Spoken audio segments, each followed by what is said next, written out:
نحمده ونصلي على رسول الكريم أما بعد فأعوذ بالله من الشيطان الرجيم بسم الله الرحمن الرحيم وَإِذْ غَدَوْتَ مِنْ أَهْلِكَ تُبَوِّئُ الْمُؤْمِنِينَ مَقَاعِدَ لِلْقِتَالِ وَاللَّهُ سَمِيعٌ عَلِيمٌ إِذْ هَمَّتْ طَائِفَتَانِ مِنْكُمْ أَنْ تَفْشَلَا وَاللَّهُ وَلِيُّهُمَا وَعَلَى اللَّهِ فَلْيَتَوَكَّلِ الْمُؤْمِنُونَ وَلَقَدْ نَصَرَكُمُ اللَّهُ بِبَدْرٍ وَأَنْتُمْ أَذِلَّةٌ فَاتَّقُوا اللَّهَ لَعَلَّكُمْ تَشْكُرُونَ۔ سورہ آل عمران کی آیت نمبر 121 سے لے کر 123 تک کی ابھی تلاوت کی گئی ہے، اور یہاں سے سورہ آل عمران کا 13واں رکوع اور لن تنالوا البر چوتھے پارے کا چوتھا رکوع شروع ہو جاتا ہے۔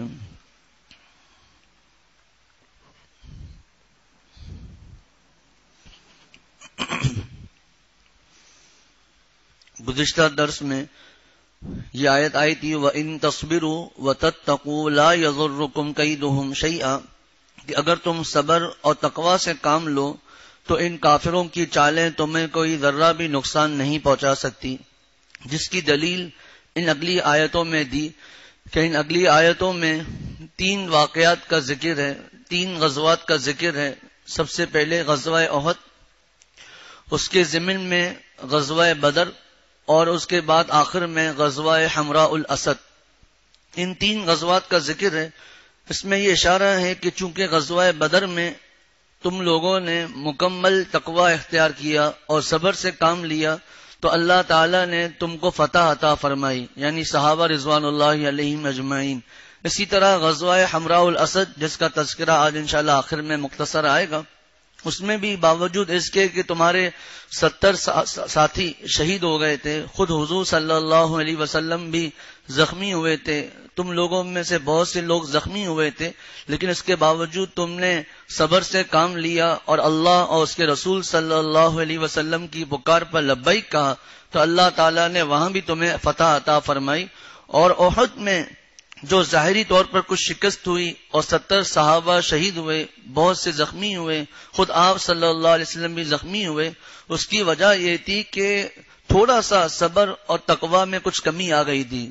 اس کے بارے میں پچھلے اتوار کو بھی عرض کیا تھا کہ اس کو ہم اپنے طور پہ نہ لیں۔ صحابہ رضوان اللہ علیہم اجمعین چونکہ آپ صلی اللہ علیہ وسلم کے خالص اور پیارے ساتھی تھے تو ان کی تھوڑی سی بھی جو لغزش ہے اس کو بھی اللہ تعالیٰ نے منظور نہ فرمایا، اور اس کی وجہ بھی بتا دی کہ کیوں یہ صحابہ شہید ہوئے، کیوں یہ تکلیف آئی، کیوں یہ ظاہری طور پر شکست آئی، وہ انشاءاللہ تعالی اگلے درس میں۔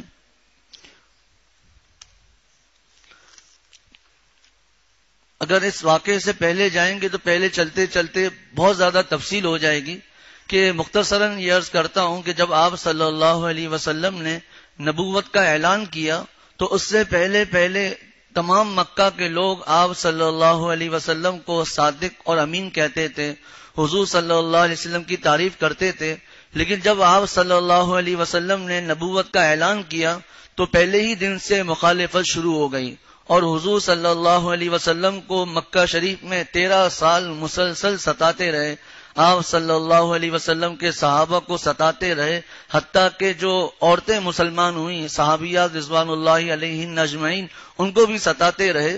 تو جب آپ صلی اللہ علیہ وسلم نے مدینہ شریف ہجرت فرمائی تو وہاں پر بھی وہ لڑنے کے لیے پہنچ گئے، اور بدر کا غزوہ ہوا، یعنی بدر کے موقع پر ایک غزوہ ہوا جس میں مسلمانوں کی تعداد صرف 313 تھی، اور لشکر میں صرف 2 گھوڑے اور 70 اونٹ، اور ہر ایک اونٹ پر 3 صحابہ باری باری سواری کرتے تھے، جبکہ کفار مکہ ایک روایت کے مطابق 950 اور ایک روایت کے مطابق 1000 کے لوگ تھے، جن میں ان کے پاس 200 گھوڑے اور 700 اونٹ سوار، یعنی 700 اونٹ، 200 گھوڑے اور 600 کفار زرہ پوش، اور دوسری طرف مسلمان اتنے کم تعداد میں اور سواریاں بھی کم۔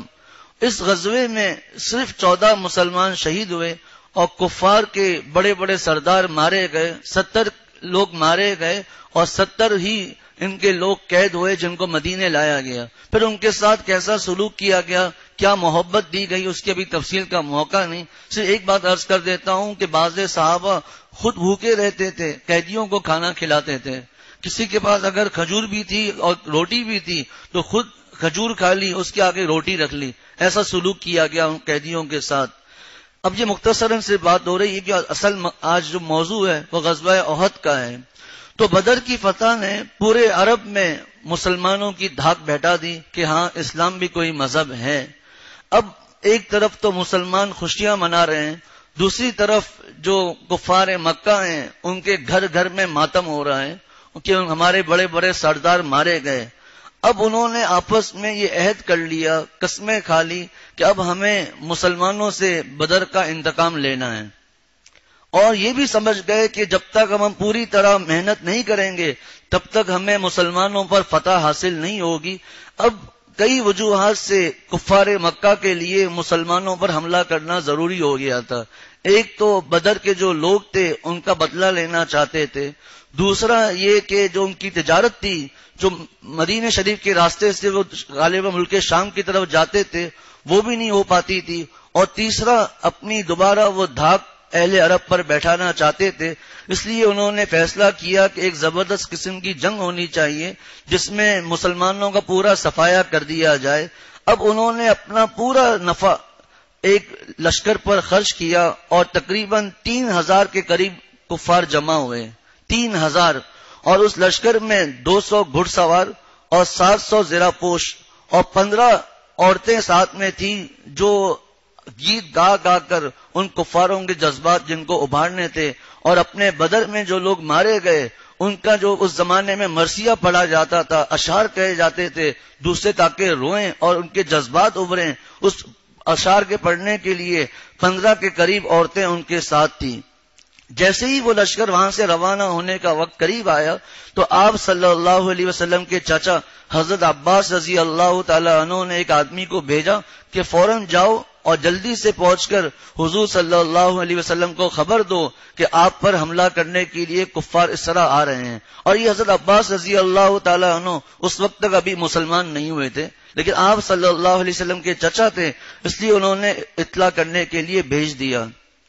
اب یہ بات اگلی جو بات بتا رہا ہوں ظاہر سی بات ہے اب پتہ نہیں وہاں ایسا ہے یا نہیں، لیکن اس وقت ایسا تھا کہ مدینہ شریف کے ایک صف میں وہاں پر لاوا تھا جس کی وجہ سے وہاں داخل نہیں ہو سکتے تھے.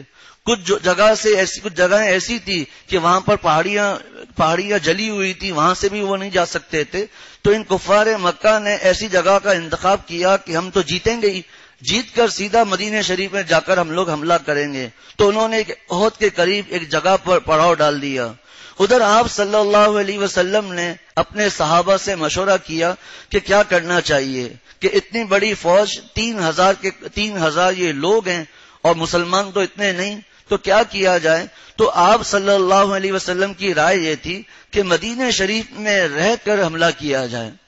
اور اسی طرح دوسرے بعض مہاجر صحابہ بعض انصاروں کی بھی یہی رائے تھی کہ مدینہ شریف میں رہ کر حملہ کیا جائے. اور رئیس المنافقین عبداللہ ابن ابی منافقوں کا سردار، اس نے بزدلانہ طور پر یہ رائے دی کہ ہاں ٹھیک ہے مدینہ شریف میں رہ کر ہی حملہ کیا جائے. اور اس کی وجہ ان لوگ انصاروں نے یہ بتائی، عبداللہ بن ابی نے وجہ اس کی یہ بتلائی کہ مدینہ شریف والوں نے جب بھی باہر جا کر حملہ کیا ہے اپنے دشمنوں پر شکست کھائی ہے، اور جب مدینے میں رہ کر حملہ کیا ہے تو ہمیشہ وہ لوگ جیتے ہیں. جس کی وجہ یہ تھی کہ جب اندر ہوں گے تو ہم حملہ کریں گے سامنے ان کے، اور اوپر سے ہمارے جو بچیاں اور عورتیں اور بچے ہیں وہ پتھر برسا کر ان پر حملہ کریں گے. اس لیے شہر کے اندر رہ کر ہی دفاع کریں، باہر نہ نکلیں.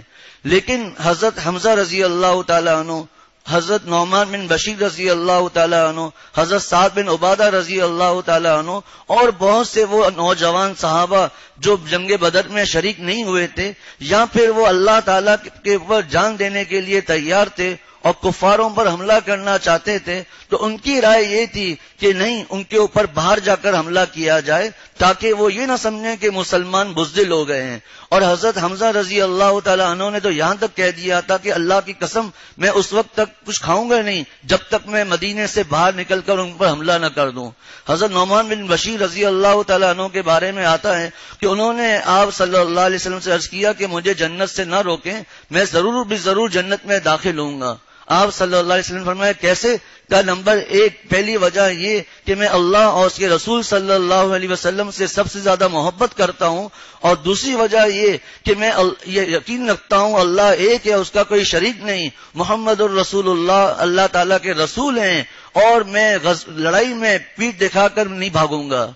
یہ جب باتیں ہوئی اور اکثریت کی رائے اسی طرف چلی گئی کہ باہر جا کر حملہ کرنا چاہیے، تو حضور صلی اللہ علیہ وسلم بھی گھر کے اندر تشریف لے گئے، اور آپ صلی اللہ علیہ وسلم نے زرہ پہنی، اور اس زمانے میں آج کل آپ اس کو ہیلمٹ سمجھ لیں، ایک کھوت پہنا جاتا تھا تاکہ تلوار کے حملے سے حفاظت رہے۔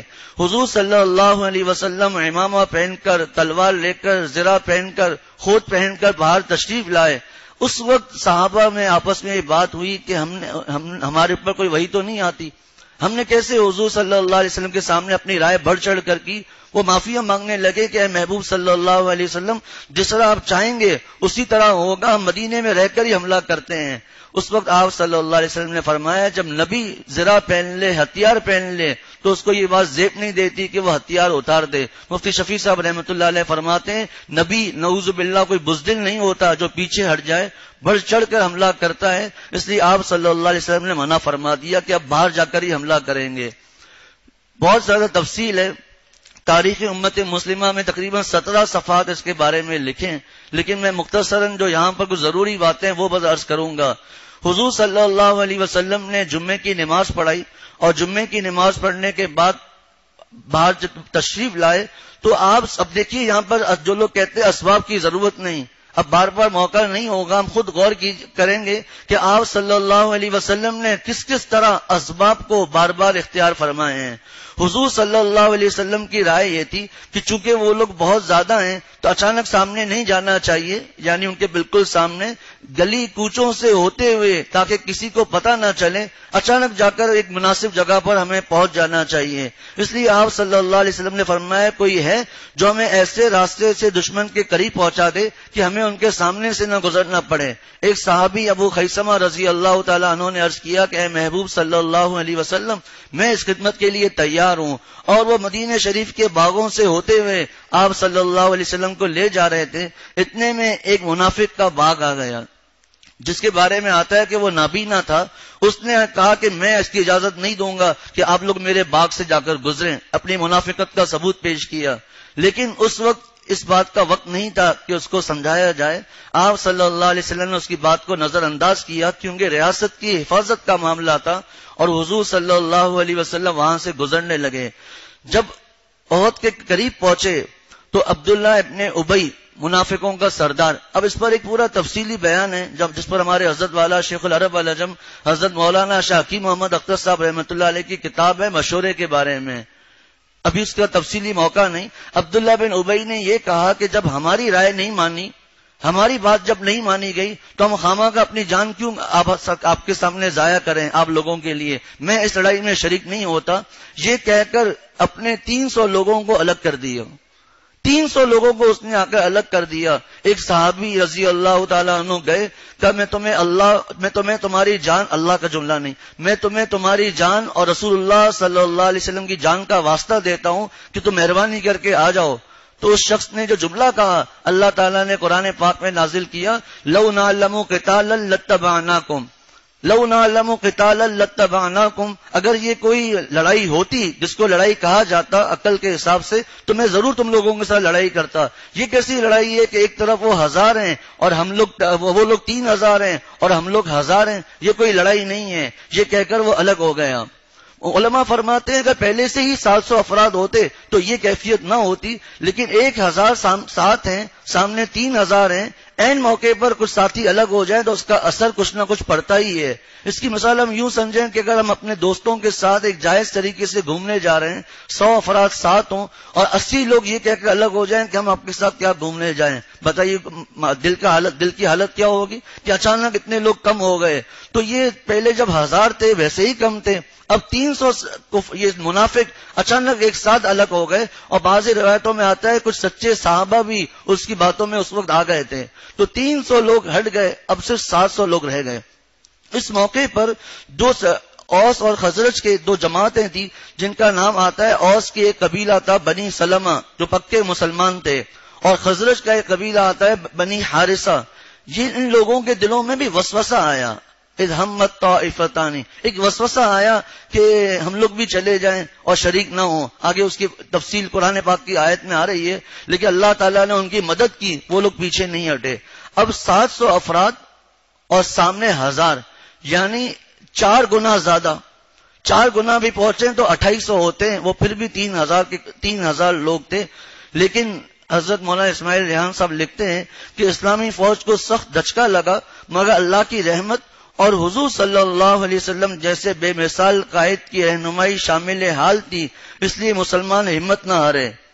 اب حضور صلی اللہ علیہ وسلم نے جب یہ معاملہ دیکھا تو آپ صلی اللہ علیہ وسلم نے یہی مناسب سمجھا کہ احد کے دامن میں جا کر لڑا جائے، اور احد کو آپ صلی اللہ علیہ وسلم نے اپنی پشت کی جانب رکھا تھا، اور پشت کی جانب رکھ کر وہاں پر جو ایک ٹیلا تھا وہاں پر آپ صلی اللہ علیہ وسلم نے 50 تیر انداز صحابہ کو مقرر کیا، حضرت جبیر بن عبداللہ رضی اللہ تعالی عنہ کو، اور آپ صلی اللہ علیہ وسلم نے فرمایا چاہے کچھ بھی ہو جائے، تفسیر انوار البیان میں لکھا ہے چاہے فتح ہو چاہے شکست ہو، حتیٰ کہ تم لوگ اگر یہ بھی دیکھ لو کہ پرندے آ کر ہماری بوٹیاں نوچ نوچ کر اٹھا کر لے جا رہے ہیں، تب بھی تم لوگوں کو یہ جگہ نہیں چھوڑنی ہے.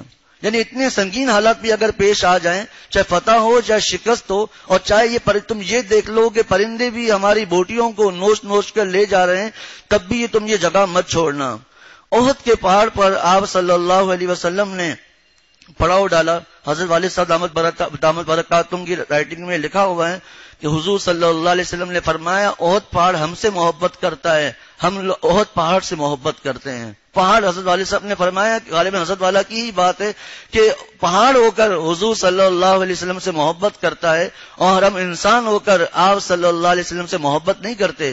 کوئی کہہ سکتا ہے میں محبت کرتا ہوں، حضور صلی اللہ علیہ وسلم نے فرمایا کہ لا یؤمن احدکم حتی یکون ہواہ تبعا لما جئت به. صحیح پڑھی. او کما قال علیہ الصلوۃ والسلام کہ تم میں سے کوئی اس وقت تک کامل ایمان والا نہیں ہو سکتا جب تک وہ اپنی خواہشات کو ان چیزوں کے تابع نہ کر دے جو میں لے کر آیا ہوں. اپنی خواہشات کو ان چیزوں کے تابع نہ کر دے جن کو میں لے کر آیا ہوں. اب نوجوان خاص کر جو بچے ہیں ان کو جوش دلانے کے لیے آج کہتے ہیں یہ بچہ ہے، اس نے یہ کر لیا تو کیا ہوا. اس موقع پر حضور صلی اللہ، بعض باتیں ایسی ہیں لفظ پڑھنے میں ہی مزہ آئے گا. اس موقع پر حضور صلی اللہ علیہ وسلم نے فوج کا اثر نو جائزہ لیا. عبداللہ ابن عمر، اسامہ بن زید، زید بن ارقم، برہ بن عازب، زید بن ثابت، ابو سعید خدری رضوان اللہ علیہم اجمعین صرف 14 سال کے تھے، 14 سال، مگر جہاد کے شوق میں ساتھ چلے آئے تھے. بچے کہتے ہیں ہمارے لیے تو احکام ہی نہیں ہے. دیکھیے یہ اپنی جان دینے کے لیے تیار بیٹھے تھے. آپ صلی اللہ علیہ وسلم نے ان کو واپس کر دیا. البتہ رافع ابن خدیج رضی اللہ تعالیٰ عنہ کو جو 15 سال کے تھے اس لیے قبول کر لیا کہ وہ اچھے تیر انداز تھے.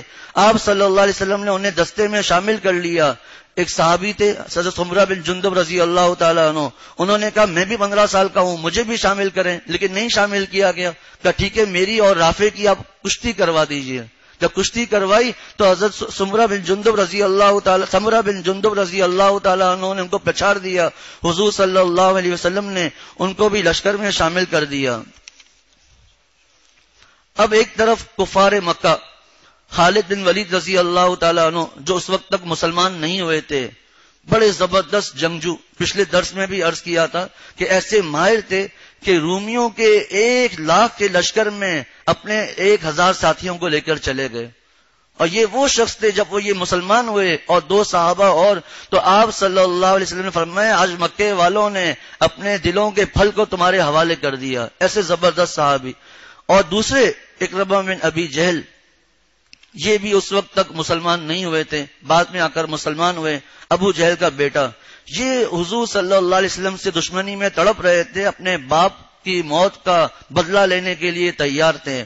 اب ان حضرات نے بھی اس زمانے کے حساب سے جو صفیں باندھی گئی اور ترتیب کی گئی، خالد بن ولید رضی اللہ تعالیٰ عنہ کو اور اکرمہ بن ابی جہل کو، اور دوسری طرف آپ صلی اللہ علیہ وسلم نے بھی اپنے لشکر کو ترتیب دیا. حضرت مصعب بن عمیر رضی اللہ تعالیٰ عنہ کے حوالے جھنڈا کیا، ایک صحابی اور کو ایک لشکر کا امیر مقرر کیا. حضرت حمزہ رضی اللہ تعالیٰ عنہ کو اس لشکر کا امیر مقرر کیا جن کو زرے بھی نہیں پہنی ہوئی تھی. اس موقع پر خواتین جو تھی، ان کی جو لشکر والی عورتیں تھیں، وہ دف بجا بجا کر یہ اشعار پڑھ رہی تھی جن کا ترجمہ یہ ہے: اگر تم پیش قدمی کرو گے تو ہم تمہیں گلے سے لگا لیں گی اور تمہارے لیے پھولدار بستر بچھا دیں گی، لیکن تم پسپا ہوئے تو ہم تمہیں چھوڑ دیں گی، کسی لگاؤ کے بغیر ہمیشہ کے لیے جدا ہو جائیں گی. اور اس موقع پر آپ صلی اللہ علیہ وسلم نے یہ پڑھا: اے اللہ، میں تجھ ہی سے قوت حاصل کرتا ہوں اور تیرے ہی نام سے حملہ کرتا ہوں اور تیرے ہی دین کے لیے قتال کرتا ہوں، اور اللہ ہی کافی ہے، وہ بڑا اچھا کارساز ہے. مفتی شفیع صاحب رحمۃ اللہ علیہ فرماتے ہیں کہ ذرا دیکھیے کہ اس موقع پر بھی آپ صلی اللہ علیہ وسلم تعلق مع اللہ تعالیٰ سے تعلق قائم کرنے کی باتیں فرما رہے ہیں، اور یہی مسلمان اور کفاروں میں فرق ہے. جی عورتیں کفار کی لشکر کی خواتین تھی جو یہ اشعار پڑھ رہی تھی. اب میں نے عرض کیا کہ کفاروں کے پاس کتنا لشکر تھا اور مسلمان سارے کے سارے پیدل. صرف 2 گھوڑے تھے جن میں سے ایک میں آپ صلی اللہ علیہ وسلم سوار تھے. اب مشورہ یہی ہوا کہ کسی تنگ جگہ پر رہ کر حملہ کیا جائے. کشادہ جگہ ہوگی تو ان گھوڑوں کی وجہ سے ہم ان کا مقابلہ نہیں کر سکیں گے. تو پھر آپ جو بات میں نے عرض کی، آپ صلی اللہ علیہ وسلم نے اپنے پشت پر جو ٹیلا تھا حضرت عبداللہ ابن جبیر رضی اللہ تعالیٰ عنہ کو 50 ساتھیوں کے ساتھ وہاں رکھا اور فرمایا کچھ بھی ہو جائے تمہیں یہ جگہ نہیں چھوڑنی ہے. اور اس کا مقصد یہ تھا کہ تاکہ ایک تو کفار پیچھے کی طرف سے حملہ نہ کر سکیں، دوسرا اگر وہ مدینے میں گھسنے کی کوشش کرتے تو یہ لوگ ان پر حملہ کرتے، اور تیسرا کہ اگر وہ صحابہ پر حملہ کرتے تب بھی یہ حملہ کرتے. وہ ایسے موقع پر تھے. اب لڑائی کا موقع شروع ہوا. سب سے پہلے حضور صلی اللہ علیہ وسلم نے صحابہ کے جذبات کو ابھارتے ہوئے اپنی تلوار لہرائی اور فرمایا ایسے کون لے گا. کئی حضرات نے ہاتھ آگے بڑھایا لیکن آپ صلی اللہ علیہ وسلم نے تلوار پیچھے کر لی. فرمایا یہ بتاؤ کون اس کا حق ادا کرے گا. ایک صحابی حضرت ابو دجانہ رضی اللہ تعالیٰ عنہ نے عرض کیا کہ محبوب صلی اللہ علیہ وسلم اس کا حق ادا کرنے کا مقصد کیا ہے؟ فرمایا اس کا حق ادا کرنے کا مقصد یہ ہے کہ اس کو اتنا چلاؤ کہ یہ کفار کے خونوں سے رنگین ہو جائے، اتنا اس کو چلاؤ. ابو دجانہ رضی اللہ تعالیٰ عنہ نے فرمایا میں اس کا حق ادا کروں گا اور میں اس کی ضمانت لیتا ہوں. یہ کہہ کر اپنے سر پر لال رنگ کی پٹی باندھ لی، اور یہ ان کی عادت تھی. اس موقع پر صحابہ نے کہا کہ ابو دجانہ نے موت کی پٹی باندھ لی ہے، اور یہ کہہ کر وہ اکڑ کر چڑھنے لگے. حضور صلی اللہ علیہ وسلم نے فرمایا کہ اللہ کو یہ چال ایسے موقع پر ہی پسند ہے. اللہ چاہیے اکڑ کے چلنا، اور اکڑ کو بھی اسی دن پتا چلا ہوگا کہ اکڑ ہوتی کیا ہے. صحابہ حضرت ابو دجانہ رضی اللہ تعالیٰ عنہ کو دیکھ کر اس موقع پر سب سے پہلے انفرادی مقابلہ شروع ہوا. مشرکین کا سب سے بڑا پہلوان طلحہ بن ابی طلحہ اونٹ پر سوار نکلا. ادھر سے حضرت زبیر بن عوام رضی اللہ تعالیٰ عنہ پیدل نمودار ہوئے اور اچھل کر اس کے اونٹ پہ چڑھ گئے اور اسے دھکیل کر اس کی تلوار سے اس کو ذبح کر ڈالا. پھر مقتول کا بھائی ابو سعد آیا، سعد بن ابی وقاص کے ہاتھوں مارا گیا. یہ دیکھ کر مقتول کے 2 بھتیجے آئے، ان کو بھی حضرت عاصم بن ثابت رضی اللہ تعالیٰ عنہ نے مار دیا. اب حضرت ابو دجانہ رضی اللہ تعالیٰ عنہ نے تلوار اس طرح چلائی کہ بقول میرے استاد حضرت مولانا حنیف صاحب رحمت اللہ علیہ، اللہ ان کی قبر کو نور سے بھر دے، کہ مسلم کا درس دیتے ہوئے فرما رہے تھے کہ ایک صحابی گاجر مولی کی طرح کفاروں کو کاٹ رہے تھے. تو حضرت ابو دجانہ رضی اللہ تعالیٰ عنہ اسی طرح حملہ کرتے جا رہے تھے حتیٰ کہ عورتوں پر پہنچ گئے، لیکن چونکہ عورتوں پر ہاتھ اٹھانا منع ہے اس لیے واپس ہو گئے. حضرت حمزہ رضی اللہ تعالیٰ عنہ اسی طرح کفار کو مار رہے ہیں، یہاں تک کہ مسلمانوں کو فتح حاصل ہو گئی. کفار بھاگنے لگے اور مسلمان مال غنیمت جمع کرنے لگے. اس موقع پر وہ جو ٹیلے پر جو صحابہ موجود تھے ان لوگوں نے اپنی جگہ چھوڑ دی. ان کے جو امیر تھے انہوں نے کہا کہ آپ صلی اللہ علیہ وسلم نے منع فرمایا تھا اور فرمایا تھا کہ چاہے شکست ہو یا فتح ہو تمہیں یہ جگہ نہیں چھوڑنی، اور یہ فرمایا تھا کہ اگر ہماری بوٹیوں کو بھی پرندے نوچ نوچ کر جانے لگے تب بھی تمہیں یہ جگہ نہیں چھوڑنی. لیکن ان صحابہ نے عرض کیا کہ نہیں، جو حضور کا جو حکم تھا وہ پورا ہو گیا ہے، اب ہمیں فتح حاصل ہو گئی ہے. یہ کہہ کر ان لوگوں نے ان کی بات نہیں مانی اور چلے گئے وہاں سے. اب اس ٹیلے پر 50 میں سے 14 صحابہ باقی رہ گئے. حضرت خالد بن ولید رضی اللہ تعالی عنہ نے جاتے جاتے یہ منظر دیکھا تو پیچھے سے گھوم کر آ کر حملہ کر دیا. اب یہ ایک طرف 14 صحابہ صرف، اور وہ اتنے زیادہ لوگ سب کے سب شہید ہو گئے. پھر حضرت خالد بن ولید رضی اللہ تعالی عنہ جو مسلمان ابھی مال غنیمت جمع کر رہے تھے ان کے اوپر پہنچے، اچانک حملہ کر دیا. دوسری طرف جو کفار جا رہے تھے وہ بھی پیچھے ہو گئے. اب دونوں طرف سے صحابہ درمیان میں کفاروں کے نرغے میں آ گئے اور کافر ان کو شہید کرنے لگے. اور یہ دوبارہ عرض کر دوں، اس وقت تک حضرت خالد بن ولید رضی اللہ تعالی عنہ ابھی مسلمان نہیں ہوئے تھے. اس موقع پر حضرت وحشی رضی اللہ تعالیٰ عنہ جو بعد میں ایمان لے آئے، انہوں نے حضرت حمزہ رضی اللہ تعالیٰ عنہ کو شہید کر دیا. اب ایک طرف اچانک اتنا بڑا حملہ اور دوسری طرف یہ افواہ پھیل گئی کہ آپ صلی اللہ علیہ وسلم بھی شہید ہو گئے ہیں، حضور صلی اللہ علیہ وسلم بھی شہید ہو گئے ہیں. اب رہی صحیح جو ہمت تھی، وہ ان کی جو صحابہ کی جو ہمت تھی وہ جواب دینے لگی. لیکن آپ صلی اللہ علیہ وسلم ابھی حیات تھے. حضرت ابوبکر صدیق رضی اللہ تعالیٰ عنہ، حضرت طلحہ، حضرت زبیر، حضرت حارث اور چند صحابہ رضوان اللہ علیہم اجمعین اب بھی آپ صلی اللہ علیہ وسلم کے ساتھ تھے.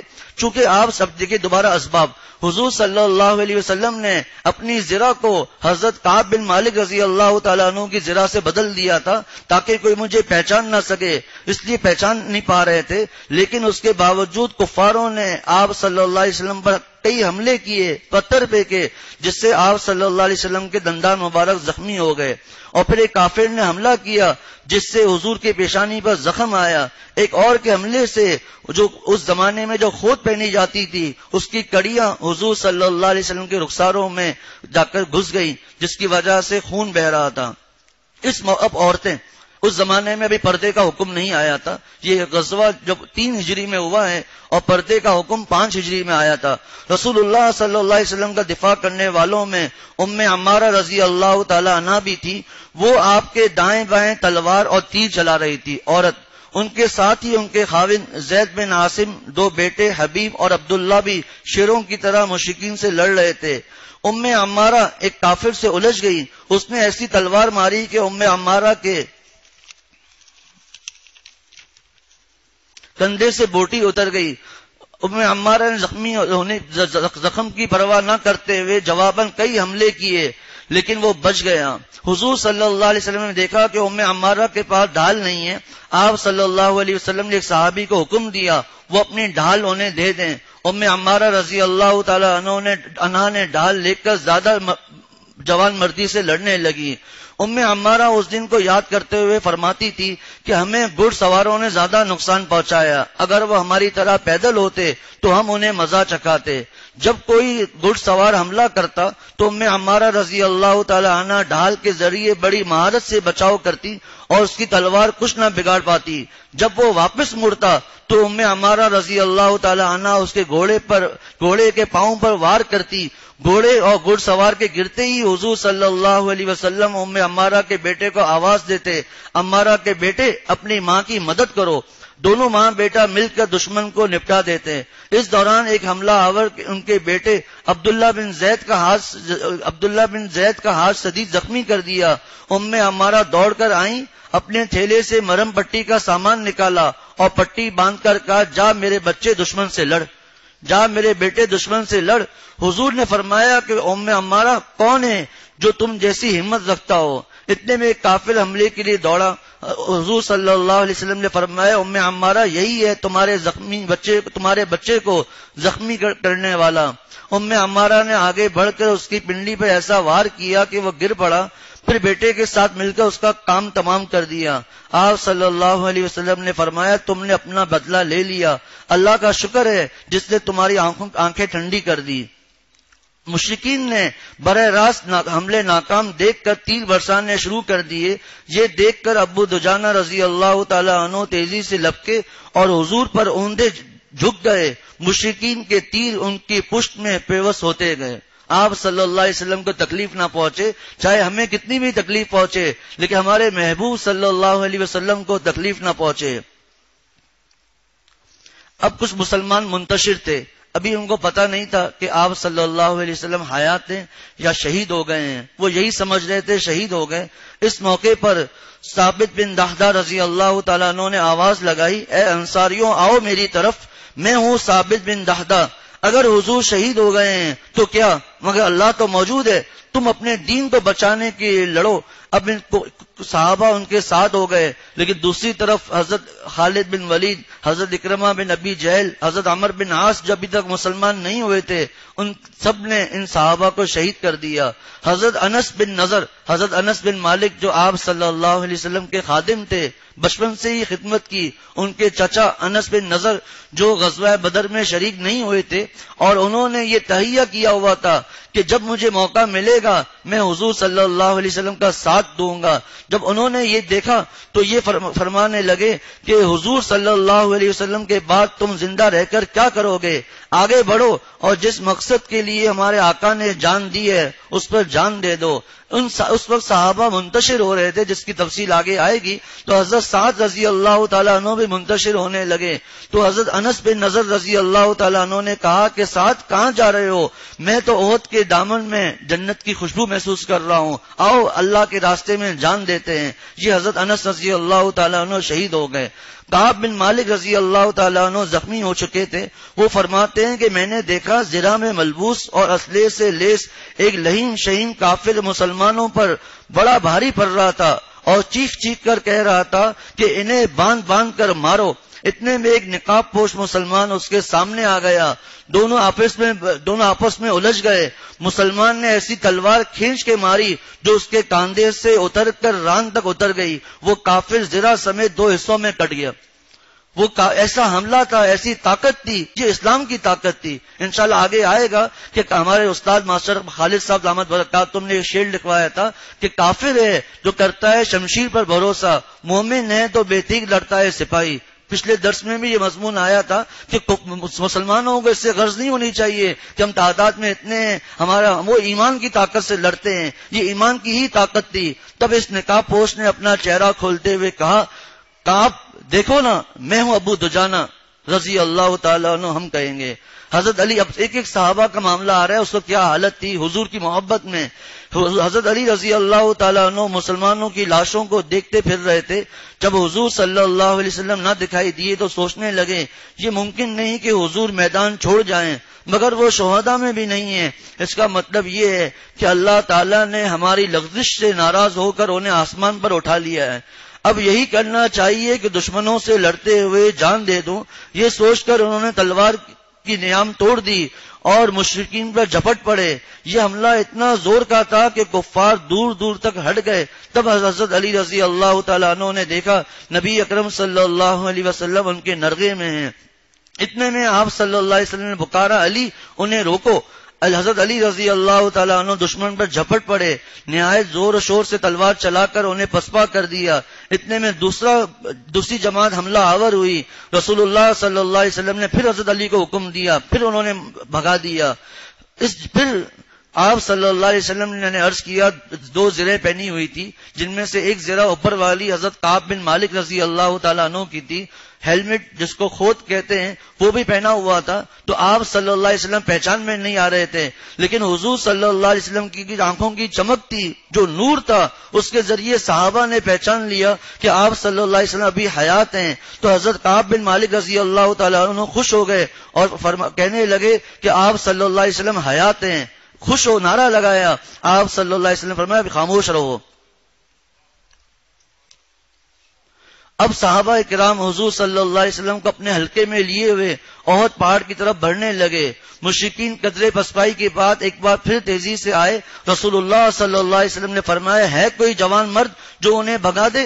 وہ جنت میں میرا ساتھی ہوگا۔ حضرت طلحہ رضی اللہ تعالیٰ عنہ نے عرض کیا، میں حاضر ہوں۔ آپ نے فرمایا، تم نہیں، اب ایک انصاری آگے بڑھے اور مشرکین سے مقابلہ کیا، جان دے دی، پھر تعاقب شروع کیا کفاروں نے، پھر حضور نے یہی اعلان کیا، اس طرح یکے بعد دیگرے کئی انصار شہید ہو گئے، آخر میں حضرت طلحہ رضی اللہ تعالیٰ عنہ رہ گئے، تب انہیں خود مقابلے میں آ کر مشرکین سے لڑنا پڑا، جس میں ان کے دونوں ہاتھ لہو لہان ہو گئے، خون میں بھر گئے اور ایک ہاتھ کی انگلیاں کٹ گئی، ایک ہاتھ۔ اب دیکھیں حضرت طلحہ رضی اللہ تعالیٰ عنہ نے یہ نہیں سوچا ٹھیک ہے حضور صلی اللہ علیہ وسلم مجھے منع فرما رہے ہیں، مجھے کیا ضرورت ہے آگے بڑھنے کی، یہ نہیں سوچا کہ اگر میں شہید ہو جاؤں گا تو میری بیوی بیوہ ہو جائے گی، میرے بچے یتیم ہو جائیں گے، میرے والدین بڑھاپے کے سہارے سے محروم ہو جائیں گے۔ ان کی نظروں میں سب سے زیادہ محبت جو تھی وہ آپ صلی اللہ علیہ وسلم کی تھی۔ جب ایک موقع پر ایک کافر نے ایک صحابی کو جب پھانسی دینے لگے، کہا تمہیں یہ بات پسند ہے کہ ہم تمہیں چھوڑ دیں اور تمہاری جگہ پر حضور صلی اللہ علیہ وسلم کو پھانسی دے دیں؟ کہنے لگے وہ صحابی کہ مجھے یہ بھی برداشت نہیں ہے کہ میں اپنے گھر میں سکون سے رہوں اور میرے محبوب کے پاؤں میں ایک کانٹا بھی چبھ جائے۔ یہ صحابہ جیسی محبت ہم نہیں کر سکتے، وہ بڑے اونچے مقام کے تھے، لیکن کچھ تو کر سکتے ہیں۔ حضرت والد صاحب ایک شعر پڑھتے ہیں، حضرت والا رحمۃ اللہ سے سنا ہوا کہ بازی اگر جیت نہ سکا سر تو اپنا کھو سکا، کس منہ سے کہتا ہے اپنے کو عشق باز اے روح سیاہ، تجھ سے اتنا بھی نہ ہو سکا۔ حضرت والد صاحب ایسے موقع پر فرماتے ہیں کہ ہم سے وہ انہوں نے جانیں دے دی، ہم سے نمازیں نہیں پڑھی جاتی، خصوصاً فجر کی نماز نہیں پڑھی جاتی، ہم سے داڑھی نہیں رکھی جاتی، ہم سے شرعی پردہ نہیں ہوتا ہے، ہم سے گناہ نہیں چھوٹتے ہیں، وہ جان دینے کے لیے تیار بیٹھے ہوئے ہیں۔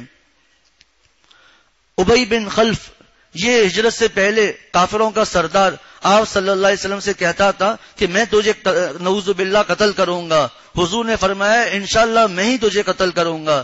اب یہ ابی بن خلف کافر تھا، لیکن میرے استاد مولانا عبد الرحمان محمد صاحب دامت برکاتہم نے فرمایا کہ اس کافر کو حضور صلی اللہ علیہ وسلم کے جملے پر اتنا یقین تھا کہ آج وہ کہہ رہا ہے محمد کہاں ہے، محمد کہاں ہے صلی اللہ علیہ وسلم، اگر وہ بچ گئے تو سمجھو میں نہ بچوں گا۔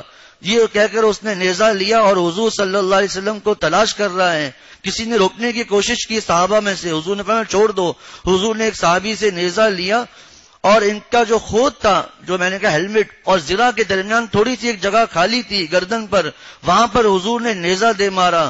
اس نے جیسے ہی لگا بیل کی طرح چیخا اور واپس بھاگا کہ محمد نے مجھے مار دیا، محمد نے مجھے مار دیا صلی اللہ علیہ وسلم۔ کسی نے کہا یہ تھوڑا سا تو زخم ہے، کیا تمہیں پتا ہے کہ یہ حضور صلی اللہ علیہ وسلم کا پہنچایا ہوا زخم ہے، مجھے اتنی تکلیف ہو رہی ہے، اگر یہ تکلیف سارے حجاز پر تقسیم کر دی جائے وہ سب کے سب مر جائیں۔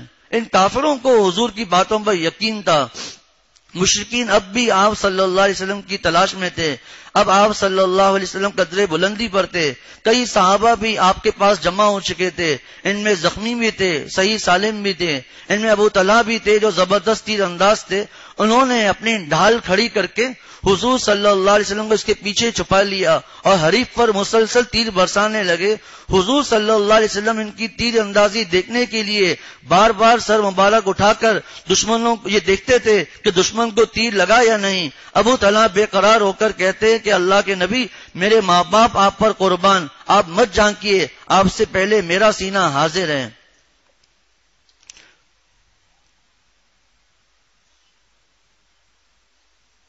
رسول اب جب آپ صلی اللہ علیہ وسلم پہاڑی پر چڑھ رہے تھے تو حضور صلی اللہ علیہ وسلم نے فرمایا دیکھو یہ لوگ ہمارے پیچھے اوپر نہ چڑھنے پائیں۔ یہ سن کر حضرت عمر فاروق رضی اللہ تعالی عنہ اور چند مہاجرین پلٹے اور کفاروں کو بھگا دیا۔ اب پہاڑ کی دشوار گزار چڑھائی شروع ہو چکی تھی۔ آپ صلی اللہ علیہ وسلم زخمی تھے، 2 زرہیں پہنے ہوئے تھے اور تقریباً اس وقت حضور صلی اللہ علیہ وسلم کی عمر 53 سال کی عمر تھی، تقریباً اتنی عمر تھی، 2 زرہیں پہنے ہوئے تھے۔ ان کے وزن کی وجہ سے ایک چٹان پر آپ خود نہ چڑھ سکے تو حضرت طلحہ بن عبید اللہ رضی اللہ تعالیٰ عنہ فوراً جھک کر بیٹھ گئے اور آپ صلی اللہ علیہ وسلم ان کی پشت پر پاؤں رکھ کر چٹان پر چڑھ گئے اور فرمایا طلحہ نے اپنے لیے جنت واجب کر لی۔ اب دوبارہ بچے اور بچیاں یہاں خدمت، سب اب بلندی پر آ کر قریش کے حملے کا خطرہ نہ رہا تھا. ایک ایک بات کی اتنی تفصیل ہے، اس میں اتنی نصیحتیں ہیں کہ اس میں اگر ہم چلتے چلے جائیں تو اثر تک بھی یہ مضمون پورا نہیں ہوگا. قرآن پاک میں اللہ تعالیٰ ارشاد فرماتے ہیں وَمِنَ النَّاسِ مَن يَشْرِي نَفْسَهُ ابْتِغَاءَ مَرْضَاتِ اللَّهِ کہ اللہ کے بعض بندے ایسے پیارے ہیں کہ انہوں نے اللہ تعالیٰ کو راضی کرنے کے لیے اپنی جانوں کا سودا کر لیا. یہ کون لوگ تھے؟ یہ صحابہ رضوان اللہ علیہم اجمعین تھے، جن کی اس آیت کی تفسیر حکایت صحابہ ہیں. حکایت صحابہ ہیں، صحابہ کی قربانیاں ہیں. اس کی آیت کی تفسیر سے ایک واقعہ نہیں ہے، اس آیت کی تفسیر سے غزوہ احد نہیں ہے. ہر ایک غزوہ، ہر ایک قربانی اس آیت کی تفسیر ہے. تو یہاں جمع ہونے والے مسلمان سبھی بری طرح تھکے تھے، پیاسے تھے، مگر ایسی حالت کے لیے پہلے سے انتظام کر لیا گیا تھا. یہاں خدمت کے لیے مسلمان خواتین موجود تھی، ابھی پردے کا حکم نازل نہیں ہوا تھا. حضرت ابو طلحہ رضی اللہ تعالیٰ عنہ کی بیوی ام سلیم رضی اللہ تعالیٰ عنہ، حضرت عائشہ رضی اللہ تعالیٰ عنہ پانی کے مشکی سے بھر بھر کر کمر پر لاتی اور لا کر مجاہدین اسلام کو پانی پلاتی. بچوں میں سے حضرت انس رضی اللہ تعالیٰ عنہ جو صرف 13 سال کے تھے، حضور کے خصوصی خادم کے طور پر یہاں موجود تھے. حضرت فاطمہ رضی اللہ تعالیٰ عنہ بھی وہیں تھی. نبی اکرم صلی اللہ علیہ وسلم کے چہرہ انور سے مسلسل خون بہ رہا تھا. حضرت علی رضی اللہ تعالیٰ عنہ ڈھال میں پانی بھر کر لائے اور آپ کے زخموں کو صاف کیا، مگر خون بند نہ ہوا. حضرت فاطمہ رضی اللہ تعالیٰ عنہ نے یہ دیکھا تو چٹائی کے ایک ٹکڑے کو جلایا اور اس کی راکھ آپ صلی اللہ علیہ وسلم کے زخم پر لیپ دی. خون بہنا بند ہو گیا. اب جو بات آ رہی ہے اس کی تفصیل انشاءاللہ اگلے موقع پر. اتنا پریشان، اتنے زخم، اس موقع پر اللہ تعالیٰ نے ان مجاہدین پر اونگ طاری کر دی، جو ایسے نازک وقت میں ناممکن سی بات تھی. مگر یہ حالت یہ تھی کہ صحابہ کوشش کے باوجود بیدار نہ ہو سکے. قرآن پاک میں اللہ تعالیٰ ارشاد فرماتے ہیں ثم انزل علیکم من بعد الغم امنۃ نعاسا یغشی طائفۃ منکم وطائفۃ. اس آیت میں انشاءاللہ مضمون آئے گا. حضرت ابو طلحہ کے ہاتھ سے شمشیر بار بار گر جاتی تھی. چند گھڑیوں بعد یہ کیفیت ختم ہوئی تو مسلمان تازہ دم ہو چکے تھے اور اپنے اندر ایک نئی قوت محسوس کر رہے تھے. جنگ کا ہنگامہ تھم چکا تھا. قریش بھی حضور صلی اللہ علیہ وسلم کی تلاش سے مایوس ہو چکے تھے. تاہم جاتے جاتے ان کے سپاہ سالار ابو سفیان، جو بعد میں مسلمان ہو گئے، رضی اللہ تعالی عنہ نے پہاڑ کے پاس آ کر فتح کے نعرے لگائے اور کہا لڑائی کا ڈول اوپر نیچے ہوتا رہتا ہے. آج کا دن یوم بدر کا بدلہ ہے. جے حبل ان کا بت کا نام تھا. رسول اللہ صلی اللہ علیہ وسلم کے حکم پر حضرت عمر رضی اللہ تعالی عنہ نے کھڑے ہو کر جواب دیا اللہ ہے غالب و بالا تر. ابو سفیان نے کہا ہمارا عزا ہے، تمہارا کوئی عزا نہیں. یہ بھی ان کے بت کا نام ہے. حضرت عمر رضی اللہ تعالی عنہ نے حضور صلی اللہ علیہ وسلم کی تلقین فرمانے پر جواب میں کہا ہمارا مولا اللہ ہے، تمہارا کوئی مولا نہیں. ابو سفیان نے پوچھا قسم دیتا ہوں سچ سچ بتاؤ ہم نے محمد کو قتل کر دیا ہے یا نہیں صلی اللہ علیہ وسلم. حضرت عمر نے سختی سے جواب دیا نہیں، اللہ کی قسم وہ اس وقت تمہاری آواز سن رہے ہیں. ابو سفیان نے جاننے سے پہلے کہا اگلے سال پھر بدر میں مقابلہ ہوگا. جواب ملا ٹھیک ہے. اگلے سال وہاں مقابلے کا وعدہ رہا. جب یہ کفار واپس ہوئے تو آپ صلی اللہ علیہ وسلم نے حضرت علی کے ذمے لگایا ان کا تعاقب کریں اور جا کر آپ دیکھیں کہ وہ اونٹوں پر سوار ہیں یا گھوڑوں پر سوار ہیں. اگر تو وہ اونٹوں پر سوار ہیں اس کا مطلب وہ واپس نہیں آئیں گے، جائیں گے، اور اگر وہ گھوڑوں پر سوار ہیں تو اس کا مطلب وہ واپس آئیں گے. حضرت علی رضی اللہ تعالیٰ عنہ نے دیکھا اور فرمایا کہ نہیں، وہ اونٹوں پر سوار مکے کی طرف جا رہے ہیں. اب حضور صلی اللہ علیہ وسلم شہداء کی تجہیز و تکفین کی طرف متوجہ ہوئے. اب اصل داستان ہے. من المؤمنین رجال صدقوا ما عاهدوا اللہ علیہ. یہ غزوہ خندق کے لیے ہے لیکن یہاں کے لیے بھی منطبق ہوتا ہے کہ بعض مومن ایسے ہیں جو انہوں نے نظر مانی تھی، منت مانگی تھی، وہ انہوں نے پوری کی. میدان احد میں شہداء کی لاش بکھری ہوئی تھی. ان میں حضرت انس بن نضر رضی اللہ تعالی عنہ بھی تھے جن کو 80 کے لگ بھگ زخم لگے تھے.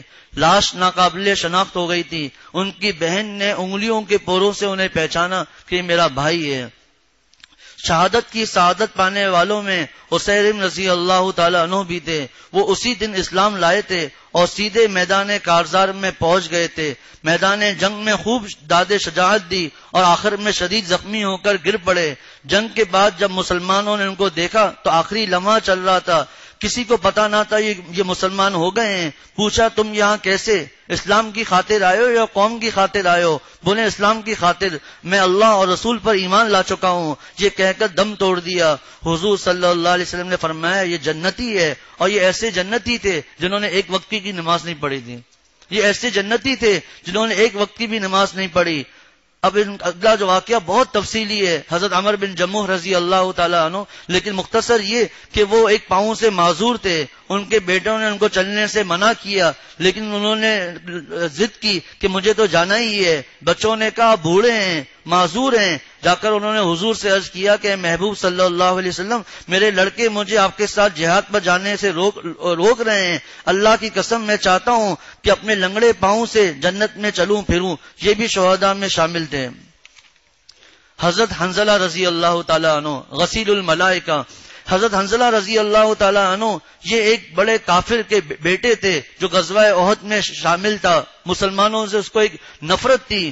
اور ان کی جو بیوی تھی حضرت جمیلہ رضی اللہ تعالیٰ عنہ، یہ عبداللہ ابن ابی جو منافقوں کا سردار تھا اس کی بیٹی تھی. غزوہ احد کے وقت میں ان کی شادی ہوئی. شادی کی رات ابھی انہوں نے غسل بھی نہیں کیا تھا. حضرت حنظلہ رضی اللہ تعالیٰ عنہ نے اتنے میں ان کو پتا چلا کہ مسلمانوں کو شکست ہو گئی ہے. سب کچھ بھول کر سیدھے میدان جنگ میں آئے اور وہ لڑتے لڑتے شہید ہو گئے. جب چونکہ شہداء کو غسل نہیں دیا جاتا، باقی اس میں کچھ شرائط ہیں، لیکن یہ جو شہید کو غسل نہیں دیا جاتا، اب چونکہ ان کو غسل نہیں دینا تھا، لیکن صحابہ نے دیکھا کہ ان کے بالوں سے پانی کے قطرے ٹپک رہے ہیں. تو آپ صلی اللہ علیہ وسلم سے عرض کیا تو حضور نے ان کی دلہن سے پوچھا تو انہوں نے بتایا کہ بغیر غسل کے چلے گئے تھے. یہ سن کر کے صحابہ کو شکست ہو رہی ہے، اس لیے فرشتوں نے انہیں غسل دیا ہے. حضرت حنظلہ رضی اللہ تعالیٰ عنہ غسیل الملائکہ ان کا لقب تھا. حضرت مصعب بن زبیر، غالباً عمیر تھے نا، حضرت مصعب بن عمیر کا یہ صحابی تھے جو بڑے خوبصورت اور خوش لباس تھے، اور ہمارے حضرت والا فرماتے تھے شہزادہ مکہ تھے. مگر آج ان کی تدفین اس حال میں ہو رہی تھی کہ جسم ڈھانپنے کے لیے صرف ایک چھوٹی سی چادر ہی مل سکی تھی. حضور صلی اللہ علیہ وسلم کو ان افراد کی خاص طور پر فکر تھی جن کی لاشیں نہیں مل رہی تھی. اتنے میں سعد بن انصاری رضی اللہ تعالیٰ عنہ کو محمد بن مسلمہ نے تلاش کیا تو دیکھا کہ لاشوں کے درمیان آخری سانس لے رہے تھے. یہ سعد بن ربیع انصاری رضی اللہ تعالیٰ عنہ، اور اس حالت میں بھی وہ حضور صلی اللہ علیہ وسلم کی سلامتی کے لیے مسترب تھے. اور ان کے آخری الفاظ یہ تھے کہ حضور کو میرا سلام کہنا، عرض کرنا اللہ آپ کو ہر اس جزا سے بہتر جزا دے جو کسی امتی کی طرف سے اس کے نبی کو ملی ہے. ہم یہ پڑھ سکتے ہیں جزا اللہ عنا محمدن صلی اللہ علیہ وسلم بما ہوا اہلو یا ما ہوا اہلو، کہ اے اللہ حضور صلی اللہ علیہ وسلم کو وہ آپ جزا عطا فرمائیے جس کے آپ صلی اللہ علیہ وسلم اہل تھے، ایسی آپ جزا عطا فرمائیے. اور پھر انہوں نے یہ کہا کہ مسلمانوں کو سلام کہہ کر یہ پیغام دینا کہ اگر حضور صلی اللہ علیہ وسلم کو تمہارے جیتے جی ذرا بھی کوئی تکلیف پہنچی تو اللہ کے ہاں تمہارا کوئی عذر قابل قبول نہیں ہوگا. قریش کے بعض لوگوں نے لاشوں کی بے رحمتی کی تھی، ناک، کان اور دیگر اعضاء کاٹے تھے. حضرت حمزہ رضی اللہ تعالیٰ عنہ کا سینہ چیرا گیا، چہرہ مسخ کر دیا. حضور صلی اللہ علیہ وسلم کو ان سے بڑی محبت تھی. ایک تو چچا تھے، دوسرا رضائی بھائی بھی تھے. ان کی لاش کا یہ حال دیکھ کر حضور کو بڑا صدمہ ہوا. اتنے میں حضور صلی اللہ علیہ وسلم کی پھوپھی حضرت صفیہ رضی اللہ تعالیٰ عنہ آئیں تو حضور نے منع کر دیا کہ آپ لاش کو مت دیکھیں. 2 کپڑے انہوں نے دیے. حضرت حمزہ رضی اللہ تعالیٰ عنہ کو جب کفنانے لگے تو دیکھا کہ ایک انصاری کی لاش بھی نوچی گئی ہے. صحابہ کو یہ گوارا نہ ہوا تو ایک کپڑا حضرت حمزہ کو پہنایا اور دوسرا کپڑا یہ اس انصاری صحابی کو دیا. اب حضرت نے ایک عنوان قائم کیا ہے کہ اس جنگ میں کون جیتا کون ہارا. اس جنگ میں جانی نقصان مسلمانوں کا زیادہ ہوا تھا، اس لحاظ سے قریش کو فتح حاصل ہوئی تھی، مگر یہ فتح ادھوری تھی کیونکہ مسلمانوں کی ریاست بھی ابھی باقی تھی اور قیادت بھی باقی تھی. مسلمان آخر تک میدان جنگ کے پاس مورچہ زن تھے ان میں سے نہ کوئی قیدی بنا، نہ کسی نے ہتھیار ڈالے۔ سب سے بڑھ کر یہ کہ مسلمانوں نے جان پر کھیل کر اپنے آقا و مولا صلی اللہ علیہ وسلم کی حفاظت کی تھی، تو یہ فتح نہیں ہوئی۔ اور پھر بدر کے موقع پر 70 کافر مارے گئے، 70 گرفتار ہوئے، اور یہاں پر اس کے مقابلے میں آدھی شکست تھی، 70۔ اب کفاروں کو چونکہ یہ اندازہ تھا، تو یہاں پر حضرت مفتی شفیع صاحب رحمۃ اللہ علیہ فرماتے ہیں کہ اگر ہم غور کریں کہ بدر میں صحابہ کم تھے اور احد میں صحابہ زیادہ تھے، لیکن اس کے باوجود شکست ہوئی، اس میں یہ نصیحت ہے کہ مسلمانوں کو کبھی بھی اپنے کثرت سامان اور کثرت تعداد پر نظر نہیں کرنی چاہیے۔ دیکھیے بدر میں مسلمان کم تھے، فتح ہوئی، احد میں بھی کم تھے لیکن بعد میں فتح حاصل ہو گئی۔ لیکن حنین کے موقع پر قرآن پاک میں آتا ہے کہ صحابہ کو دل میں ایک وسوسہ تھا کہ ہم لوگ زیادہ ہیں، ہم لوگ زیادہ ہیں۔ فتح مکہ کے بعد غزوہ حنین ہوا تو اس میں تھوڑی سی شکست ہوئی، اسی کو اللہ تعالیٰ نے قرآن پاک میں فرمایا لَقَدْ نَصَرَكُمُ اللَّهُ فِي مَوَاطِنَ كَثِيرَةٍ وَيَوْمَ حُنَيْنٍ اِذْ أَعْجَبَتْكُمْ كَثْرَتُكُمْ فَلَمْ تُغْنِ عَنْكُمْ شَيْئًا، کہ تم اپنی کثرت تمہیں دل میں آ رہی تھی کہ ہمیں کوئی کام بن جائے گا ہمارا، لیکن تمہارا کام نہیں بنا۔ تم خوش ہو رہے تھے کہ ہم لوگ زیادہ ہیں، ہمارا کام بن جائے گا۔ اور غزوہ یرموک کا بھی گزشتہ اتوار کو سنایا تھا کہ 30 سے 35 ہزار مسلمان اور 4 لاکھ رومی، اور آخر میں 3,000 سے مسلمان شہید ہوئے اور رومی 1 لاکھ سے زیادہ مارے گئے۔ تو کبھی بھی مسلمانوں کو کثرت پر اور قلت پر نظر نہیں رکھنی چاہیے، بلکہ انہیں ہمیشہ نظر اللہ تعالیٰ پر رکھنی چاہیے۔ غزوہ حمراء الاسد جب یہ معاملہ ہو گیا، کفار چلے گئے، تو آپ صلی اللہ علیہ وسلم چاہتے تھے کہ ابھی مزید ہماری برتری کفاروں کے دل میں آئے، تو حضور نے فیصلہ کیا تو ان کا تعاقب کیا جائے، اور اس میں حکمت یہ تھی کہ آگے چل کر کفاروں کو کبھی ہمارے اوپر حملہ کرنے کی جرت نہ ہو۔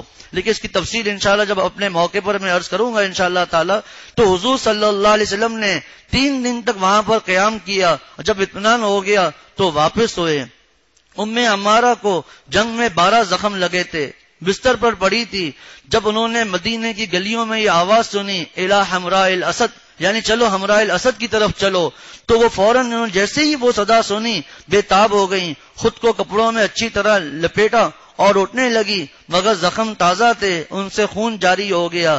رات بھر ان کے زخموں کی مرہم پٹی ہوتی رہی۔ اللہ تعالیٰ ارشاد فرماتے ہیں وَإِذْ غَدَوْتَ مِنْ أَهْلِكَ تُبَوِّئُ الْمُؤْمِنِينَ مَقَاعِدَ لِلْقِتَالِ، اے محمد صلی اللہ علیہ وسلم، جب آپ صبح کے وقت اپنے گھر سے نکل کر مسلمانوں کو جنگ کے ٹھکانے پر جما رہے تھے، وَاللَّهُ سَمِيعٌ عَلِيمٌ، اور اللہ سب کچھ سننے جاننے والا ہے۔ کیا مطلب؟ مفسرین یہاں پر ایک محذوف عبارت نکالتے ہیں وَإِذْ، اور وہ وقت بھی یاد کرنے کے قابل ہے جب آپ صبح کے وقت اپنے گھر سے نکل کر مسلمانوں کے جنگ کے ٹھکانوں پر جمع رہے تھے، واللہ سمیع علیم، اللہ سب کچھ سننے والا جاننے والا ہے۔ اذ، وہ وقت بھی یاد کرنے کے قابل ہے، اذ ہمت طائفتان منکم ان تفشلا، جب تم میں سے 2 جماعتوں نے یہ سوچا تھا کہ وہ ہمت ہار بیٹھے ہیں، واللہ ولیہما، اور اللہ تو ان دونوں جماعتوں کا مددگار تھا، وعلی اللہ فلیتوکل المؤمنون، اور مومنوں کو اللہ ہی پر بھروسہ کرنا چاہیے۔ آگے اللہ تعالیٰ ارشاد فرماتے ہیں وَلَقَدْ نَصَرَكُمُ اللَّهُ بِبَدْرٍ، اور اللہ نے تو بدر کے موقع پر ایسی حالت میں تمہاری مدد کی تھی، وَأَنْتُمْ أَذِلَّةٌ، جبکہ تم بالکل بے سر و سامان تھے، فَاتَّقُوا اللَّهَ، لہذا اللہ سے ڈرتے رہا کرو، لَعَلَّكُمْ تَشْكُرُونَ، تاکہ تم شکر گزار بن سکو۔ اب یہاں سے 60 آیت نمبر 121 سے لے کر 180 تک مسلسل غزوہ احد کے بارے میں باتیں ہیں، درمیان میں کچھ دوسرے مضامین ہیں، لیکن تقریباً پورا غزوہ احد کے بارے میں مضمون ہے۔ اب یہ اتنا تفصیلی واقعہ ہے، قرآن پاک کا یہ معجزہ ہے کہ وہ واقعات کی تفصیل نہیں بتاتا، بلکہ جو خاص اس میں نصیحتیں ہوتی ہیں قرآن سے وہ بیان کرتا ہے۔ پہلی بات یہ بیان کی کہ وہ وقت کون سا تھا جب آپ صلی اللہ علیہ وسلم اپنے گھر سے نکلے، تو قرآن پاک نے بیان کیا وَإِذْ غَدَوْتَ، وہ صبح کا وقت تھا۔ کہاں سے نکلے؟ من اہلکا، اپنے گھر والوں کے پاس تھے وہاں سے نکلے. اس میں یہ نصیحت قرآن پاک میں ہے کہ وہ حملہ مدینہ شریف میں ہو رہا تھا. بدر کچھ تو 110 کلومیٹر دور تھا, لیکن یہ پہلی مرتبہ تھا. خود مدینے کی حفاظت کو خطرہ تھا اور آپ صلی اللہ علیہ وسلم اپنے گھر میں تھے, لیکن جب اللہ کا حکم آیا تو فوراً باہر نکل گئے. اس میں یہ نصیحت ہے کہ جب اللہ تعالیٰ کا حکم آ جائے, اللہ کے احکامات آ جائیں, اب اپنے گھر والوں کی, اپنے اولاد کی کسی کی فکر نہیں کرنی ہے, بس اللہ تعالیٰ کے احکامات پر نظر کرنی ہے. اور من اہلک سے مراد کون ہے؟ اپنے گھر والے. مفسرین فرماتے ہیں یہاں پر گھر والوں سے مراد حضرت عائشہ رضی اللہ تعالیٰ عنہ ہیں کہ آپ صلی اللہ علیہ وسلم اس وقت امی عائشہ رضی اللہ تعالیٰ عنہ کے گھر میں تھے. اب جو لوگ حضرت عائشہ رضی اللہ تعالیٰ عنہ پر اپنی باطنی نحوست کی وجہ سے اور خباثتوں کی وجہ سے تہمت لگاتے ہیں, ان کا کفر اس آیت سے صاف ثابت ہے کہ اللہ تعالیٰ نے حضرت عائشہ رضی اللہ تعالیٰ عنہ کو حضور صلی اللہ علیہ وسلم کے گھر والا کہا. لیکن جب حضرت نوح علیہ السلام نے فرمایا کہ میرا بیٹا میرے گھر والوں میں سے ہے اور آپ نے وعدہ کیا تھا تمہارے گھر والوں کو میں نجات دوں گا, اللہ تعالیٰ نے فرمایا انہ لیس من اہلک, وہ آپ کی اولاد میں سے نہیں ہے. انہ عمل غیر صالح, اس کا عمل اچھے نہیں برے برے عمل ہیں. فلا تسألنی ما لیس لک بہ علم, جس چیز کا آپ کو علم نہ ہو اس کے بارے میں مجھ سے سوال مت کیجیے. اور امی عائشہ رضی اللہ تعالی عنہ کو اللہ تعالیٰ نے ان کا گھر والا فرمایا. اور دوسری جگہ فرمایا سورۃ النور میں الخبیثات للخبیثین والخبیثون للخبیثات والطیبات للطیبین والطیبون للطیبات, کہ خبیث عورتیں خبیث مردوں کے لیے اور خبیث مرد خبیث عورتوں کے لیے, پاکیزہ عورتیں پاکیزہ مردوں کے لیے, پاکیزہ مرد پاکیزہ عورتوں کے لیے. تو جو شخص حضرت عائشہ رضی اللہ تعالی عنہ پر تہمت لگاتا ہے, نعوذ باللہ نعوذ باللہ نعوذ باللہ, وہ آپ صلی اللہ علیہ وسلم پر بھی یہی تہمت لگاتا ہے. اسی لیے وہ لوگ کافر ہیں جو حضرت عائشہ رضی اللہ تعالی عنہ پر تہمت لگاتے ہیں. امی عائشہ رضی اللہ تعالی عنہ فرماتی ہیں کہ میں سمجھتی تھی کہ اللہ تعالیٰ بس کوئی وحی نازل کر دیں گے, لیکن مجھے یہ پتا نہیں تھا کہ میری برات کے لیے پورے 2 رکوع اللہ تعالیٰ نازل فرمائیں گے. تو وَإِذْ غَدَوْتَ مِنْ أَهْلِكَ, حضرت من اہلک سے مراد حضرت عائشہ رضی اللہ تعالی عنہ ہیں. وہ وقت بھی یاد کرنے کے قابل ہے جب آپ صبح کے وقت اپنے گھر سے نکل کر مسلمانوں کو جنگ کے ٹھکانوں پر جما رہے تھے. یہ وہی بات جو عرض کی کہ دائیں طرف یہ لشکر ہوگا اس کا یہ امیر, بائیں طرف یہ لشکر ہوگا اس کا یہ امیر. حضرت مصعب بن عمیر کو جھنڈا حوالے کیا, حضرت حمزہ رضی اللہ تعالی عنہ کو اس جماعت کا امیر بنایا جن کو زریں بھی نہیں پہنی ہوئی تھی. مقاعد للقتال, جہاد کے لیے بیٹھا رہے تھے اپنی جگہوں پر. واللہ سمیع علیم, اللہ سب کچھ سننے والا جاننے والا ہے. جو مخالفین ہیں, جو موافقت کرنے, چاہے مسلمان چاہے کافر, جو وہ کہہ رہے تھے اللہ سن رہے ہیں, اور جو ان کو تکلیف پہنچی وہ سب کے سب اللہ تعالیٰ کو پتا ہے. وہ واقعہ جب عبداللہ بن ابی وہاں سے نکلا یہ کہہ کر کہ ہم کیوں ساتھ لڑیں, جب ہماری بات نہیں مانی گئی تو 2 سچے صحابہ قبیلہ اوس اور خزرج کے 2 جماعتیں تھیں, جن میں سے ایک کا نام بنی سلمہ اور ایک کا نام بنی حارثہ تھے. ان کے دل میں بھی ہلکا سا وسوسہ آیا. علامہ آلوسی رحمۃ اللہ علیہ فرماتے ہیں ہمت, یہ ہمہ جو سیکھا ہے اس کا معنی کبھی ہوتا ہے قصد و ارادہ کی بھی ہوتا ہے, اور کبھی اس کا مطلب ہوتا ہے وسوسے کا آنا. جیسے اللہ تعالیٰ نے فرمایا حضرت یوسف علیہ السلام کے بارے میں, جب زلیخا نے ان کو گناہ کی دعوت دی تو اللہ تعالیٰ نے فرمایا وَلَقَدْ ہَمَّتْ بِهِ وَهَمَّ بِهَا, کہ جب زلیخا نے بھی حضرت یوسف کا ارادہ کیا, یوسف نے بھی زلیخا کا ارادہ کیا. کیا مطلب حضرت یوسف علیہ السلام نے گناہ کا ارادہ کیا تھا. حضرت مفتی شفیع صاحب فرماتے اس سے مراد ایک وسوسہ تھا, ایک خیال تھا. فرمایا اس کی مثال ایسی ہے کہ جیسے روزے دار جب کوئی اپنا فریج کھولتا ہے, لو چل رہی ہو, گرمی ہو, فریج کھولا, اس میں جوس شربت وغیرہ رکھے ہیں تو ہلکا اس کو تھوڑا سا وسوسہ آ جاتا ہے کہ میں یہ پی لوں, لیکن اس وسوسے پر اس کو اور مزید ثواب ملتا ہے. اور دوسرا یہ فرمایا کہ زلیخا نے بھی قصد کیا, حضرت یوسف علیہ السلام کے بھی دل میں وسوسہ آیا. دونوں کے وسوسے اور ارادے میں زمین آسمان کا فرق تھا. اسی لیے اللہ تعالیٰ نے ہمت اور ہمہ نازل فرمایا. اگر دونوں نے ارادہ کیا ہوتا تو ایک دفعہ ہمہ اللہ تعالیٰ نازل فرماتے.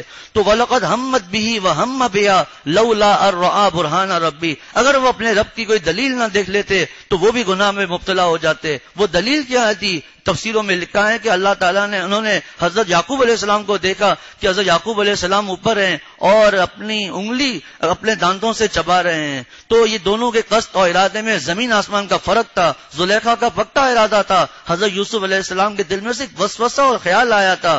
تو اس پر کوئی پکڑ نہیں ہے.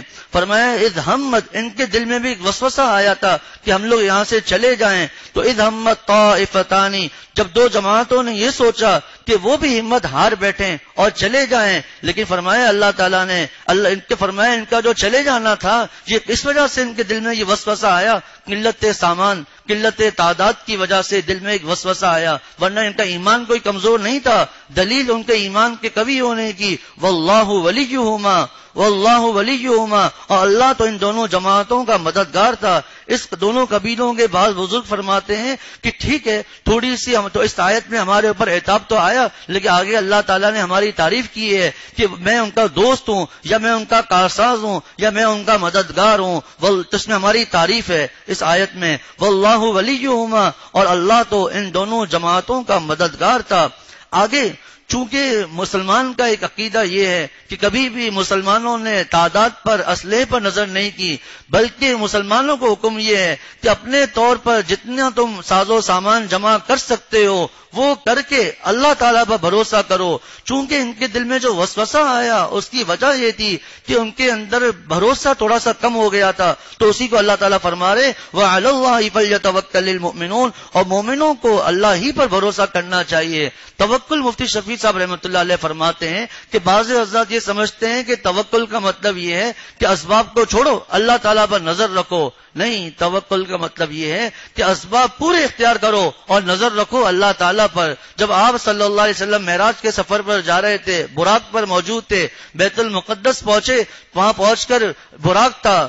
حضرت جبرائیل سے عرض کیا کہ جبرائیل باندھ دوں یا چھوڑ دوں؟ فرمایا باندھ لیجئے. دیکھیے براق تو حضور کے لیے تھا، کوئی اور سواری کر ہی نہیں سکتا، لیکن حضرت جبرائیل علیہ السلام نے فرمایا باندھیں. مطلب یہ کہ اللہ پر بھروسہ، توکل اسی وقت ہے جو اسباب اختیار کریں. اسباب اختیار کرنے کے بعد نظر رسی پر نہیں ہو، اللہ تعالیٰ پر ہو. لیکن تالا کھول دیا، دکانیں کھول دی کہ ہم اللہ تعالیٰ پر بھروسہ رکھ رہے ہیں، جو لے لے ہمیں کوئی مسئلہ نہیں. یہ توکل نہیں. توکل یہ ہے کہ اسباب پورے اختیار کر کے پھر اللہ تعالیٰ پر نظر کی جائے. گزشتہ درس میں بھی بتایا تھا کہ جس طرح اسلحے کو حفاظت کے لیے سنبھالا، جنگ میں اسلحے پر نظر ہوتی ہے، میزائلوں پر نظر ہوتی ہے، اس سے بڑا ہتھیار یہ تقویٰ اور صبر ہے، اور اس پر مسلمانوں کی نظر نہیں. یہی وجہ ہے کہ آج سب اسلحہ ہونے کے باوجود، لاکھوں کی فوج ہونے کے باوجود، میزائل، ایٹم بم سب ہونے کے باوجود ان کے چلانے کا حوصلہ نہیں ہے. اسباب تو پورے آ گئے لیکن نظر اللہ تعالیٰ پر نہیں ہے، تقویٰ اور صبر نہیں ہے، گناہوں کی زندگی ہے. تو ہتھیار سب کچھ ہونے کے باوجود ان کو استعمال کرنے کی قدرت نہیں ہے، طاقت نہیں ہے. وجہ کہ وہ جو طاقت ہے وہ اللہ تعالیٰ سے تعلق قائم کرنے کی برکت سے وہ پیدا ہوتا ہے. تو فرمایا اسی طرح جذبہ احد میں بھی ہم نے دیکھا کہ آپ صلی اللہ علیہ وسلم نے تمام اسباب اختیار کیے، 2 زریں پہنی، خود پہنا، اور پھر حفاظت ہوئی، اور پھر جہاں تم بیٹھو وہاں ٹیلے پر 50 صحابہ، یہ سب اسباب ہی تو تھے. لیکن اسباب چھوڑ کر یہ کہا، اور ہتھیار پر نظر، ہتھیار سے اختیار کرنا، اللہ سے تعلق نہیں، یہ بھی غلط. اللہ سے تعلق، اسلحے کی ضرورت نہیں، یہ بھی غلط. اسباب اختیار کر کے پھر اللہ تعالیٰ پر نظر رکھنی ہے. وَعَلَى اللَّهِ فَلْيَتَوَكَّلِ الْمُؤْمِنُونَ. تو چونکہ ان کا جو وسوسہ پیدا ہوا تھا وہ اس وجہ سے تھا کہ ان کی نظر اللہ تعالیٰ پر نہیں تھی. اس لیے یہاں پر فرمایا کہ مومنوں کو اللہ ہی پر بھروسہ کرنا چاہیے. اب آگے اللہ تعالیٰ بات بدر کی طرف پھیر رہے ہیں. ان کو صحابہ کو تسلی دی جا رہی ہے کہ دیکھو بدر کے موقع پر تم کم تھے لیکن اللہ تعالیٰ نے تمہیں فتح عطا فرمائی. وَلَقَدْ نَصَرَكُمُ اللَّهُ بِبَدْرٍ. اللہ تعالیٰ نے بدر کے موقع پر ایسی حالت میں تمہاری مدد کی جبکہ تم بالکل بے سر و سامان تھے، کچھ بھی نہیں تھا. تعداد 313، اونٹ صرف 70، 2 گھوڑے اور 8 تلواریں، اور کچھ بھی نہیں. سامنے کفاروں کا میں نے ذکر کیا 950 یا 1000 لوگ، 200 ان کے پاس گھوڑے، اونٹ، اور پھر 600 زرہ پہننے والے.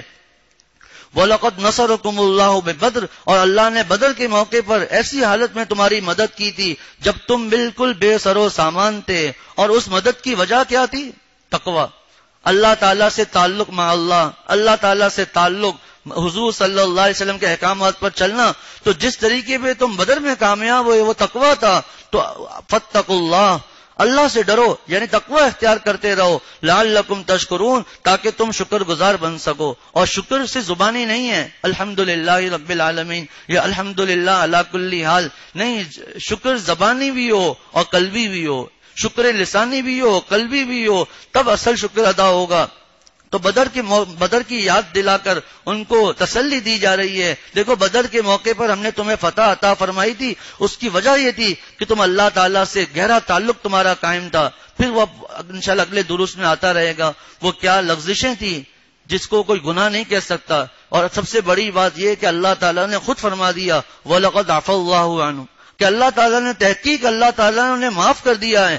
اب بعد میں یہ کہنا، اور یہ بھی عرض کیا کہ یہ کوئی نافرمانی نہیں تھی، پیاروں کی باتیں پیاری ہوتی ہیں. جو پیارا ہوتا ہے اس کی تھوڑی سی کی بات کو ابھی لغزش کہہ دیتا ہے، جو پیارا نہیں ٹھیک ہے وہ جو بھی کرتا رہے. تو صحابہ جو پیارے تھے نا، اب ان میں سے ایک لغزش جو گزری وہ یہ تھی کہ دو لغزشیں گزر چکی، تیسری آگے آئے گی. ایک لغزش تو یہ ہوئی کہ آپ صلی اللہ علیہ وسلم کے سامنے اپنی رائے رکھتے رہے اور اسی پر جماؤ کیا ہوا تھا کہ نہیں باہر نکل کر حملہ کرنا ہے.